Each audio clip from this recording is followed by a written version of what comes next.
Autoline Daily is brought to you by Bridgestone, your journey, our passion, and by Dow Automotive Systems, improving durability and increasing design flexibility with Betamate structural adhesives at dowbetamate.com. Welcome to Autoline Daily. Later on in the show, you'll see the 40-inch wheels of Jim Hall's American Underslung from a mile away. And of course, you know that means we're going to have another well-rounded edition of the Design Handbook later in the show. But first, let's get to the news. And we start out today with a string of earnings reports. Ford is running strong financially, but not as strong as it was a year ago. The company sold 1.5 million vehicles in the last 3 months, up nearly 16% over a year ago, and its revenues jumped 12% to $36 billion. But here's a shocker. The company's net profit fell 22%. That's because Ford took a one-time charge of nearly $500 million to cover restructuring costs in Europe and for lump sum payments to pay for early retirement of some employees in the United States. But the company did post record pre-tax earnings. Even so, Ford's earnings in its North American profit machine fell flat as the company put more money into investments for products and facilities. Meanwhile, the numbers game looks a lot better at Daimler. It sold 594,000 cars, trucks, and buses in the last 3 months, which is a 13% gain over a year ago. That pushed revenue up to $40 billion, a 5% gain. But think about that a minute. Even though Ford sold 1 million more vehicles than Daimler, the German automaker brought in more cash. That shows the value of having a luxury brand and why Ford really needs to get Lincoln back on track. Daimler saw its net profit shoot up a jaw-dropping 53%, hitting $2.5 billion. Hyundai also posted its third quarter earnings, but the company does not publish a lot of financial details. We know that it sold 1.1 million vehicles and that its revenue came to nearly $20 billion, up 6% from a year ago, and its net profit came in at just over $2 billion, up 4% from last year. Speaking of Hyundai, it just released a couple of renderings of the new Genesis that's set to debut next year. The company didn't release much info about the car other than to say it's better than the outgoing model. The 2015 model carries over some styling cues from Hyundai's HCD14 concept car that was unveiled at this year's Detroit Auto Show. Above the belt line, both cars are pretty similar, but the front end for the new Genesis is not quite as bold as it was on the concept. I'm sure we've all heard the saying that we learn from our mistakes. Well, the founder of Scully motorcycle helmets falls into that category. After getting into an accident while trying to read a street sign, Marcus Weller came up with the idea for what he's calling the P1. It is a DOT-certified motorcycle helmet that has a navigation system, 180-degree rear-view camera, and Bluetooth capability with voice control.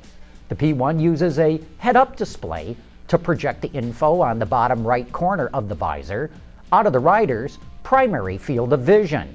If you think the P1 may be up your alley, then head on over to the website to sign up to become an approved beta tester before its official debut next year. Yesterday in the Autoline garage, Sean McElroy showed us that big wheels can cause big headaches for customers. And coming up next, Autoline's know-it-all-in-chief, Jim Hall, weighs in on the issue, so don't roll out just yet.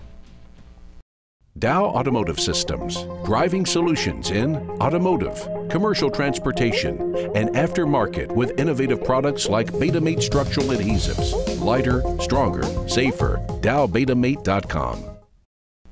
As we've said before, more and more cars these days are coming equipped with bigger wheels than ever before, and that can be an expensive proposition. But if we're just talking looks, you can't beat a car with whopping big rims. Just look at any teaser sketch released before an auto show. Now that's the car the designer wishes he really could build. Big wheels are one of the secrets of proportion in the Design Handbook. It isn't often when a design element impacts an owner's operating expense, but big wheels do just that. Now, when I say big wheels, you may be thinking something like this maybe. Big wheels are a-rollin', listen to them turn. The big wheel sound of power with speed enough to burn. But the big wheels I'm talking about are large diameter rims and the tires they wear. Now, once the exclusive purview of supercars, it's not unusual to see 19 and even 20-inch rims on regular family cars today. This isn't to say that jumbo diameter wheels are something new. Designers have been interested in visually supersized wheels for decades. There's a strong argument that the wide white wall tires that were everywhere in the 50s were an attempt on the designer's part to minimize the black of the tire and visually amplify the size of the car's wheels. Even back then, designers wanted big, graphic wheels. Performance cars have always been wheel-oriented, and this is where the larger diameter wheels, shod with lower profile tires, started to appear, and for two reasons. The first was the ability to package larger diameter brake rotors in the wheels for better braking. The second was to increase tire grip by minimizing the height of the tire sidewall and making the contact patch bigger. The relationship of width to sidewall height is referred to as the tire's aspect ratio. As the aspect ratio drops from, say, 70 to 60 to 50 and now 25, the molds needed to build a tire become more complicated. A 78 or 70 series tire can be made with a one-piece mold, but lower profile tires require multi-part articulated molds to build the tire. This adds further cost to any given tire. The move to large diameter wheels, even on compact sedans and hatchbacks over the last few years, is the result of designers always wanting to fit strong graphic wheels to a car, along with vehicle architecture changes that have resulted from the global pedestrian protection requirements.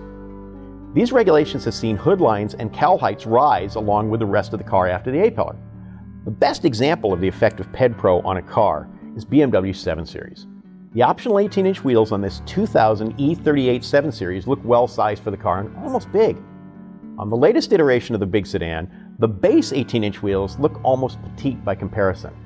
With cars proportioned like this, you can't get by with 205 6014s anymore. Jumbo diameter wheels are here and they don't come cheap. After all, what's the price of style? It looks to be about $190 a tire. For Autoline Design Handbook, I'm Jim Hall. Now, if you've got ideas for the Design Handbook, or if you just want to reminisce about your favorite plastic tricycle, you know where to go. Viewer mail at Autoline.tv. And then don't forget to join us for Autoline After Hours tonight. Our guest is Mike Sweers, the chief engineer on the Toyota Tundra and Tacoma, and he'll be bringing the brand new Tundra into the studio with him tonight. So if you got any questions as to what Toyota's doing with its pickup trucks, tonight is the night to ask them. Join me and the auto extremist Peter DeLorenzo for the best insider information in the business, starting at 6 p.m. Eastern Time tonight. And of course, it'll be posted later for your convenience at Autoline.tv. Anyway, that wraps up today's report. Thank you for watching.